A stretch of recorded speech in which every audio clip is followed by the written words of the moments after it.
Welcome back, ladies and gentlemen. As you can see, I'm slowly moving books away from my bookshelf and into a different bookshelf that is 1,000 times more stable. In the corner of my room over there, it's off camera, but I get the impression that this is likely going to fall any day, and I don't want to be underneath it when it does. Ladies and gentlemen, in today's video, we're going to be looking at the third argument that the Quran makes to convince people who aren't Muslims, usually Christians or Jews, but not always, that the Quran is actually from Allah, from God, not of man-made origin. It is of divine origin. These are God's words. Man has had nothing to do with this whatsoever. Nothing at all. It's not that man was inspired to write the words of God, but no. This is actually God's words. Keep that in mind. Now you can check out the last two videos I did. You can click here, or click here, roughly here, and you can check out part 1 and part 2, where the Quran said that because it's from God, it will not have many contradictions in it, which is a strange kind of argument. And the other argument being that the Quran is inimitable. You cannot produce something like the Quran. The Quran is just in a category of its own. Therefore, it must be from God. So those are the two arguments I've covered already. But in this video, we're going to look at the third argument, which is the idea that you should believe that Muhammad is really a prophet and the Quran is really the word of God, because what Muhammad is saying, and hence what the Quran is saying, confirms what the Christians and Jews already have with them. In other words, the Quran isn't anything new. It isn't changing any foundational truth that is revealed through the previous scriptures given to the Jews and Christians, but rather it is confirming them. And because it confirms them, the Jews and the Christians can have confidence that the Quran is actually just a continuation of their own scriptures. It just continues the story from where the Gospels left it, or from where the Torah left it. Now, as always, there are those who want to deny that this is the case, but in all honesty, to them I have to say just one thing: just read the Quran. Just read it. The Quran is filled with verses where it makes absolutely clear, it confirms it. This is nothing but something that confirms what you already have. The Quran makes the argument again and again and again in countless verses just how much it confirms what they already have. Who is it that it's talking about? The Jews and the Christians. What is it they have? The Injeel and the Torah, and possibly some other stuff. What is it the Quran is affirming? All of that. The Quran could not make it clearer through all of the verses it contains that it is a continuation of the previous scriptures. It is explicit about it again and again and again and again and again. You would have to read the Quran with your eyes closed to not notice this. I'm not talking about one verse or two verses or three verses or four verses or five. I'm talking about every other over and over and over again. It just keeps saying it. It just keeps affirming it. There's no way of avoiding this. And just think about this rationally. Just take a moment to reflect upon this. The Quran contains stories, although they have been modified and they're not exactly the same, they have changes in them, but it contains stories that we know are in the Torah. It talks about Musa, which is Moses. It talks about Abraham. It talks about Joseph. It talks about Jonah. It talks about all these characters. It talks about Isa, which is, as we know, Jesus. It talks about these characters as if it's just telling you things you already know. And we know, historically speaking, that much of the Quran actually predates the Quran, in which the stories, which are not just copying from the Torah and the Injeel with slight variations, but there are other stories that come from other sources, which is bizarre. Like, for example, the Syriac Infancy Gospel, which ultimately traces back to the Gospel of Thomas, the Proto-Evangelion of James the Quran quotes from, and even non-Christian or Jewish sources like the Alexander Romance. The only way to make sense of this is if the Quran simply is confirming these stories as being true, and that's why it repeats them, or at least attempts to repeat them. If that's not the case, then it's very confusing for the reader, because the reader is being told, hey, remember Abraham? Remember that time with the fire and Abraham escaped the fire? Do you remember the time when he broke the statues and he tried to blame the bigger statue and lied about it? That's Surah 21, by the way. We find this in Genesis Rabbah, in Genesis tradition, that the rabbinic Jews at the time of Muhammad used to have as part of their exegesis of the Torah. A similar version of the story is also found in the Book of Jubilees. So obviously the Quran wants to claim continuation of prior traditions that the Christians and Jews had.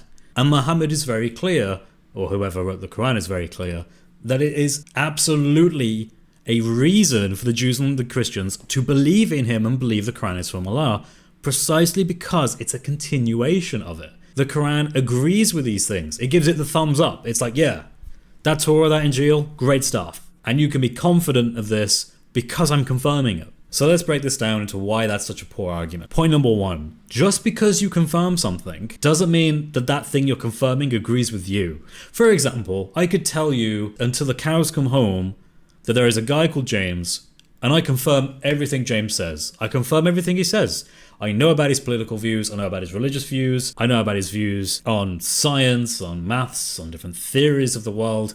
I agree with all of it. I confirm what he says, and that is why you can believe me, because I confirm what James says. Now, even if you turn out to be James's best friend, and you knew James since he was a child, you would die for that guy. You treasure the ground that he walks on, and you hold his views in the highest regards. Does that mean that you're going to immediately trust what I say? Just because I tell you that I confirm what James says? Do you think you'll still trust me if it turns out that, say for example, when you listen to me speak, my views are a total and complete opposite of what James says, and that you know James says? In fact, you'd think I was kind of a charlatan if I told you that I just represent James, I just confirm what James says, but you know full well that James says the opposite of what I say. You would run a mile and go, hey James, this Chris guy, don't trust this guy. He keeps saying that he confirms what you say, but then he says the total opposite. Likewise here, just because you confirm something doesn't mean that that thing you're confirming, or that person you're confirming maybe, happens to agree with you. The only way you can find that out is by doing your own research and reading into what that person says. Like, for example, what did Jesus say in the Gospels? What did Moses say in the Torah? And then comparing it with what Muhammad says in the Quran and the Hadith. And then you realize they totally contradict and are complete opposites. Jesus spends a significant amount of time in the Gospels trying to explain how he is in many ways divine. Both him and his disciples make this point over and over again, but Muhammad does basically the exact opposite of this and spends a lot of the Quran trying to deny that there is any truth to this. In the Gospels, it is quite clear that you have three divine distinct persons within the one God. You have Father, Son, and Holy Spirit. Muhammad gets confused and thinks that it's Allah, Jesus, and Mary. Fun fact, guys, that's probably because the Quran has been borrowed and the original meaning of the text was not that. It was rather a particular argument against a certain understanding of the Trinity. But as the Muslims understand that text today, they think that's correct. They genuinely think that Christians believe Allah, Isa, and Mary are three separate gods, which kind of tells you all you need to know about how educated Islamic teaching is about other religions. The second big issue I have with this, and this is something that scholars like Gabriel Reynolds, I know I keep bringing him up, but I really admire what this guy has done in his academic work, and I've been quite influenced by his work. He makes a point that the Quran doesn't seem to care what the canonical understanding of the Injeel is. And I would probably say that we know that it affirms Matthew, Mark, Luke, and John for two main reasons. One is the early Islamic scholars thought that's what the Injeel was. But the second reason is that the Quran has biblical inflections in its text that seem to originate with Matthew, Mark, Luke, and John. So it seems to be aware of them. But the other issue is that the Quran quotes things that have just not been considered as part of the Injeel. Like the things I mentioned before, right? So the Proto-Evangelion of James, the Syriac Infancy Gospel, they weren't considered the Injeel, but the Quran quotes them anyway. And it does so in a pretty unashamed way. It's not sort of coincidence, it's definitely explicit. The Quran quotes very specific stories that have their origin in these texts and not in the Matthew, Mark, Luke, and John accounts. So it seems as if the Quran thinks that those other texts are the Injeel, at least in some sense. So according to the Quranic authors, the Injeel is Matthew, Mark, Luke, and John, the Syriac Infancy Gospel, and the Proto-Evangelion of James, to name a few. There's probably more texts it thinks are the Injeel. So why is that significant? It's significant because when the Quran keeps saying, this has been sent down, this Quran, this revelation through Muhammad is sent down to confirm what you have with you. Again, at the present time, there's obviously a historical context to this. Where is Muhammad based? Well, he's in the Hijaz for most of his life. Okay, so if he's in the Hijaz, and we know where that is, we can then look at what the historical beliefs were of that area, and we can see what they actually believed at the time. What did the people in the Hijaz think that the Injeel was? What did the people of the Hijaz think the Torah was? What did they think of the Syriac Infancy Gospel? What did they think of the Proto-Evangelion of James? When we dig deeper into this, it's going to cause a significant wedge, because Muslims can say on one hand, well, okay, maybe the Injeel is all these things. Maybe the Quran is just confirming this because Allah knows best. We just take that for granted, that the Quran is always true. You know, it's a big circle, but that's okay. We're going to do it anyway. You know, 10 toes down, we're going to go in this, it is what it is. But then you have this strange thing where, well, the Quran is meant to be for all mankind, but it seems as if the Quran is only dealing with a very small section of Christians and Jews that hold to heretical, unorthodox, minority views, where the overwhelming rest of Christendom doesn't believe this. And then it seems hard to say that the Quran is really for mankind if one of the arguments it makes to be accepted by mankind depends on a very tiny, small group of people, of whom we're still debating who they are and what they actually believe, but it's only relevant to them in Arabia. Why does the Quran make the argument that it confirms prior scriptures if those prior scriptures exist basically in a desert, in Arabia Deserta, in a small place in the Hijaz, that basically like a few hundred or a few thousand Christians and Jews believe in? The millions of other Christians across the world don't believe in this. They don't think the Syriac infancy gospel is authoritative or part of the Injeel. They think Matthew, Mark, Luke and John are just the Injeel. But this heretical group is a representative of all mankind. And you might double down, and Muslims might double down. They might say, well, even so, this is just the truth. Allah is confirming it. Even if it is a bit weird, it's still fine. Okay, but then there's more issues. These texts that the Quran is quoting from contradict Islam. In some cases, pretty major ways. The Syriac infancy gospel, if I remember right, starts off by appealing to Father, Son and Holy Spirit as God. That's a very bizarre thing. I mean, that's the very first opening line, by the way, of the text. So if Muhammad is confirming this, and therefore Allah is confirming this as part of the Injeel, that Jesus actually had revealed to him, kind of sounds like that contradicts Islam. I mean, trying to figure out how you navigate this is difficult enough with Matthew, Mark, Luke and John, with all the divine statements about Jesus in those texts. Now you have to deal with all the divine statements in other texts and figure out how to match them up. You end up holding to bizarre and contradictory views where you have to say something like, well, generally, the Quran confirms with these texts. Just ignore the parts that obviously contradict the entire themes written about in the Quran. But if you do that, then what are you really confirming? Well, you're not really confirming much of anything. In which case, Allah has a very strange view of what it means to confirm things.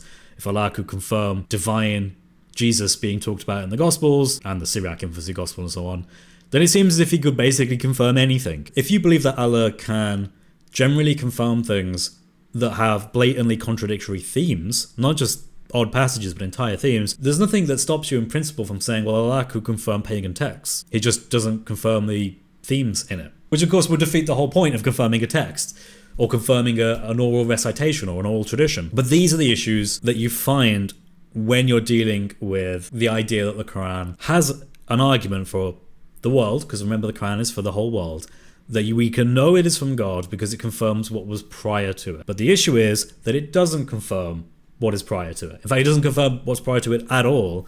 It contradicts it in many ways. It is the foundation of a bigger argument called the Islamic dilemma. You can check out some videos on my channel where I've covered the Islamic dilemma before, if you're interested. And the last point I just want to briefly make is that because the Quran confirms the prior scriptures, and this is a reason you should believe the Quran is from God, it means the Quran stands on the Christian belief and the Jewish belief, and it can never separate itself from it. The whole Islamic religion has to be seen through a Christian and Jewish lens before you can even get to Islam. Now, of course, you can believe Islam because you just don't want to know these things and you just plead willful ignorance. Look, this is beyond me. I just want to have my Islam, my cake and eat it. Sure, but if you ever want to understand exactly why you believe what you believe, where it came from, its origins, the reason for certain doctrines that you hold as a Muslim, you need to understand Christianity and Judaism and why the Quran stands on top of those things. You can't cut off Judaism or Christianity because it's a bit like sitting on a tree branch and sawing off the branch as you sit on it. It's a self-defeating objective. But anyway, ladies and gentlemen, thank you very much for tuning in. In the next video, we'll be doing the 4th argument in the series. And as always, if you are not a Christian, then today's the day. If you have any questions about the Christian faith, you can email me at chris@speakerscorner@gmail.com. My email is down below in the description box. And God bless you all and have a great day. Take care.